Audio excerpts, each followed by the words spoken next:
आज ज्या घोषणा झालेल्या आहेत त्या खरोखर किती अभ्यासपूर्वक होत्या हा विषय आपण जरा अभ्यास करत होता. कारण मुळात पागडीचा विषय हा मंत्री महोदयांना कळलाच नाही, जसे इतर विषय कळत नाहीत. त्यांनी जी घोषणा केली की 19,000 बिल्डिंग आहेत, खरं तर 14,500 बिल्डिंग आहेत. दुसरं म्हणजे त्यांनी जे घोषणेप्रमाणे आणि जे काही आपण हाऊसमध्ये पाहिलं असेल त्यांनी सांगितलं की आम्ही म्हणजे ते सरकार जी आत्ता साईज ज्या टेनंटची आहे तेवढीच साईज आम्ही त्यांना देऊ, म्हणजे 10 बाय 10ची खोली असेल तर तेवढंच त्यांना मिळेल. आणि दुसऱ्या बाजूला लँडलॉर्डला अधिकचा FSI अधिकचा TDR म्हणजे बिल्डर धार्जिनी त्यांनी घोषणाही केलेली आहे. माझं मत स्पष्ट जे आत्ता मी हाऊसमध्ये मांडलं, पागडीबद्दल मी विषय मांडलेला आहे.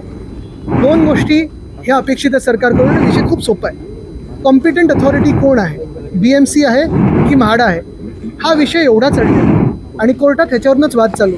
मला वाटतं सरकारने पहिली तर गोष्ट कॉम्पिटंट अथॉरिटी कोण आहे हे सांगावं.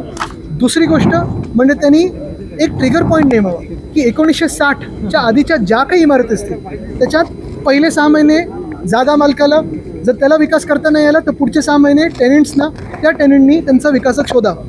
आत्ता हे सगळं आम्ही जो कायदा त्यावेळी 79A 79B वगैरे आणलेला त्याप्रमाणे जे टेनंट्स आहेत आणि जे जागा मालक आहेत त्या समन्वयाने ठरवत होते की तुम्हाला 500 स्क्वेअर फूट, 560 पाहिजे, 600 पाहिजे, जे काही इमारत कशी असेल काय असेल. पण हे जे सरकार आहे ते एवढ्यासाठीच काम करते आहे की तिकडचे जे जागा मालकांकडून बिल्डरांनी TDR वगैरे ते म्हणजे घेण्यासाठी जी जागा घेतली आहे त्यांना मदत व्हावी. दुसरी गोष्ट आणि दुसरी मागणी मी जी केली